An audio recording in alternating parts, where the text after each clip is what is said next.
Minister, I'm sure you will agree at this stage that there has been enormous concern re the sale of NAMA's Northern Ireland loan book to Cerberus Capital Management.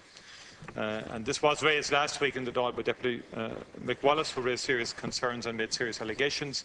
And we know that BBC Northern Ireland have carried out an extensive investigation in a programme yet to be aired, but some of its people have already spoken about it. And there have been many now statements publicly made by key stakeholders involved and from various leading politicians denying any involvement whatsoever.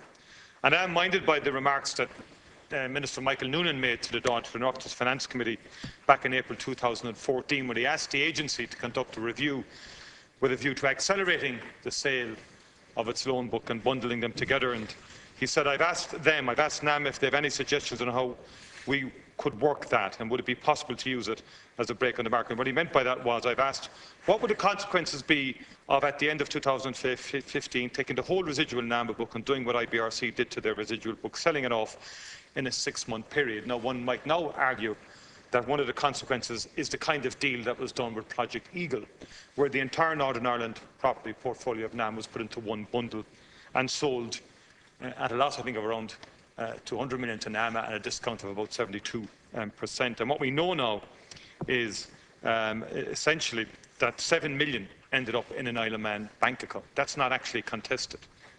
And we know that the money was in an account controlled by a former managing partner of Belfast law firm Toons, which acted indirectly for Cerberus, the US investment firm that bought the loan book.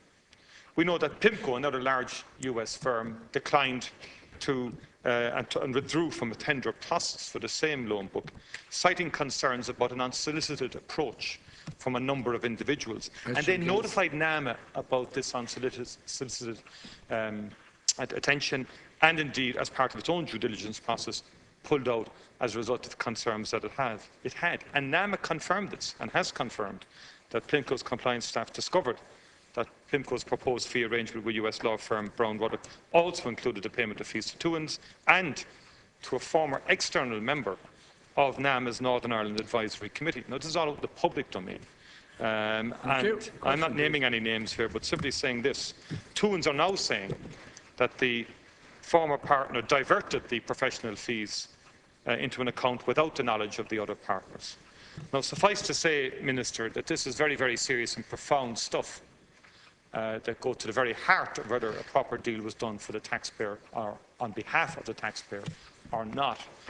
And I acknowledge that we've had many calls and many different commissions of investigation established, but I can see no other way, given the gravity of what has been alleged and given what we already know publicly and what NAMA itself has confirmed, that a commission of investigation is urgently required now to investigate this entire episode in terms of the sale of the Northern Ireland loan book to the company concerned. And I would ask, has the government made that decision to set up such a commission of investigation?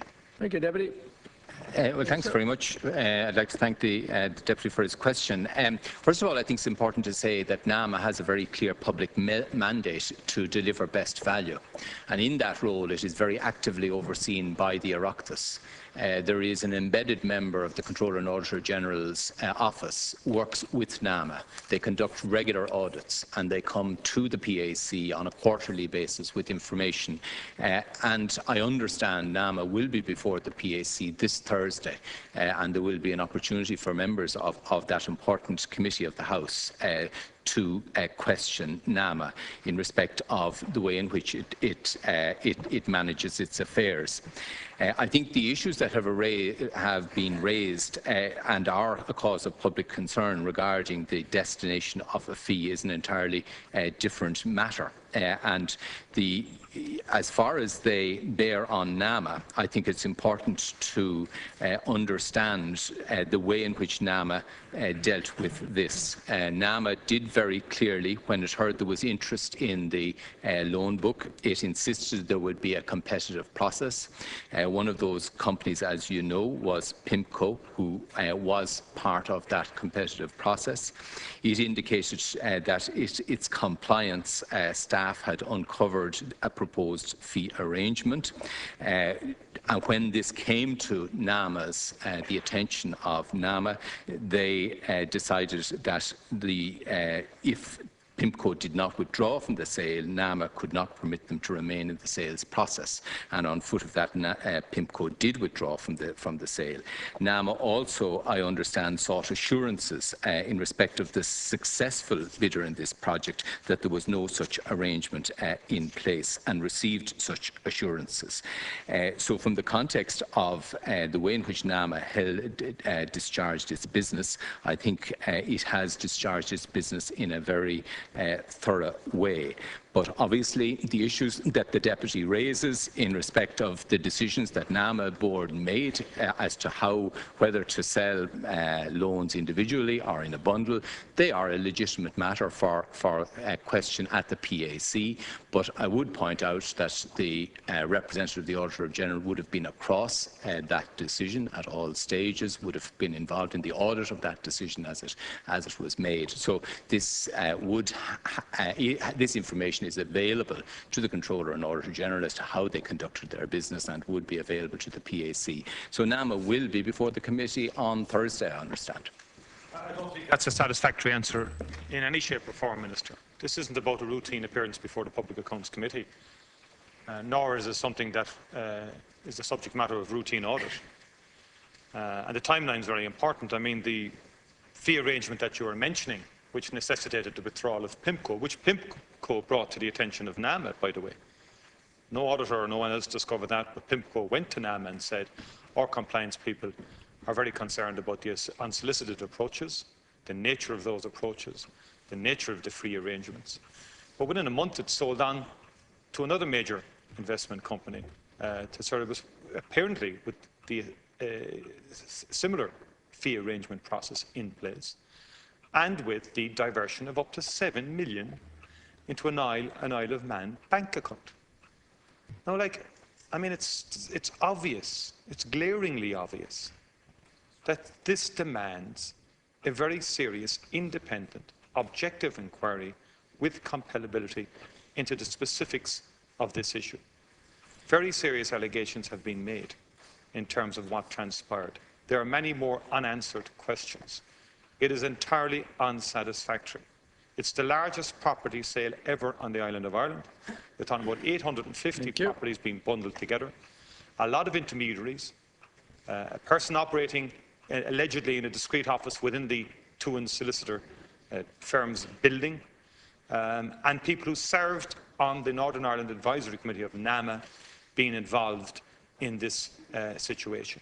Now, that's very serious, Minister, and I don't buy the line that NAMA just accepted assurances and that's the end of the matter. It's not the end of the matter. And I would say to you that just like on previous occasions, the government has been slow to come to the mark on issues like this. And I would put it to you that you need to review your response to this and establish a commission of investigation to get to the truth. Thank you. I think it's important to point out to the Deputy that the fee arrangement to which he refers did not involve NAMA in any way. These fee arrangements were on the side of the buyer, not the seller of the loans. So they were not involved in any way. No payment was made by NAMA in any respect in respect of these fees. So that is not the case. So the issue in respect of the way NAMA conducted its business is very clear, and it has been overseen and supervised by the PAC. The Controller and Auditor General has someone who is embedded in NAMA. NAMA has a board who is appointed by the Oireachtas to get best value and to have this level of Oireachtas oversight. So we have a unique level of Oireachtas oversight in respect of this body, and the opportunities are there for members to raise those issues at the PAC, where they have the support of the Controller and Auditor General, an expert in forensic accounting advice effectively, who is the auditor to NAMA, who has been through these issues. So the Thursday's meeting offers an opportunity to deal with the NAMA involvement. Obviously, there are other issues in respect of fees that have been paid on the other side of the trade, and those issues are of public concern, and I understand the Northern Ireland Assembly is investigating those issues, as is the Law Society in respect of the solicitor involved. So there are investigations in respect of those matters underway.